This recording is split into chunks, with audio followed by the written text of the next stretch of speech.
Hello and welcome to another update video about DOT. So the DOT chart has moved out of the range again to the upside. It's trying to stretch towards the next upside Fibonacci levels. So we're going to take a look at that in this video. You see here on the 4-hour chart a potential 5-wave move to the upside. I mean, that's the idea, that the price topped there in 5 waves here in March this year at around, $12, and then we've had this pullback that I'm calling a wave 2.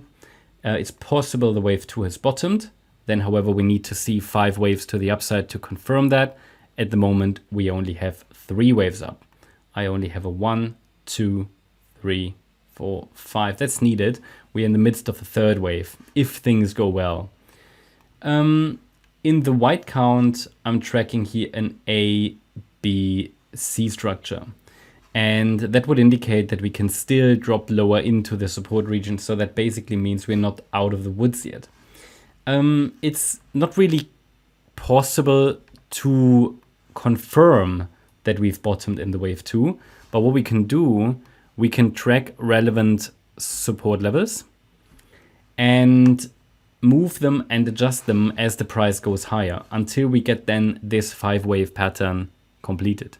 So what I want to see is in yellow, okay, 3rd wave. So we already have wave 1, wave 2. The wave 1 is a 3-wave move. The wave 2 was the pullback. Then 3 waves in wave A of 3.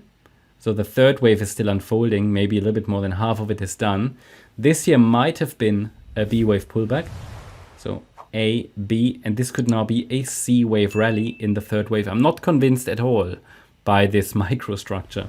Not convinced at all. But it's still valid, and it's still a valid and reasonable assumption. But the problem is that this could be a lot of different stuff. Okay, so too many overlaps, too much choppiness, and no upside momentum, really. Very, very weak at the moment. But still, you know, it did hold support. It did actually turn around in the micro support region. And if it now rallies to around about 878, well, you know, then we are getting to the next upside targets and also have a reasonable or actually viable 3rd wave. 3rd wave needs to reach the 1.38 extension. Link already managed to get there, okay, today. Link already managed to get there. And then we have this 4th wave and the 5th wave. That's what we need to see. As soon as we get to the 3rd wave target, this is the first ideal target, that 1.38 extension. As soon as we get there, we can add a support region for wave 4. It's too early at this stage because the support area here is still relevant. That's actually for this B wave.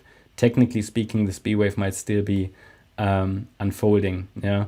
If it drops back into the orange support region, yeah, this B wave might still be unfolding. We have not seen a sustained break above the Tuesday, the 21st of May high. So this might still be, I'm just going to highlight it here, B wave with a question mark, might still be unfolding. A wider B wave is definitely possible. And when can we confirm that?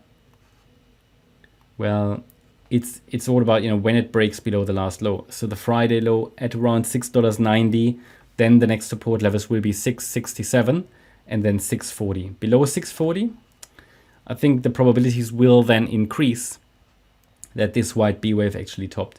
But even in this white count, I would actually prefer that this B wave stretches a little bit higher, because the problem is if the B wave tops in the current region, then the C wave to the downside, it will at some point just run out of space. So that's sort of the problem here. For now, we don't see much upside momentum, a little bit. Next task for the bulls will be to break above the Tuesday high, the 21st of May. Yeah, and then get towards 845 and 878 next, which is, as I said, the first ideal 3rd wave target.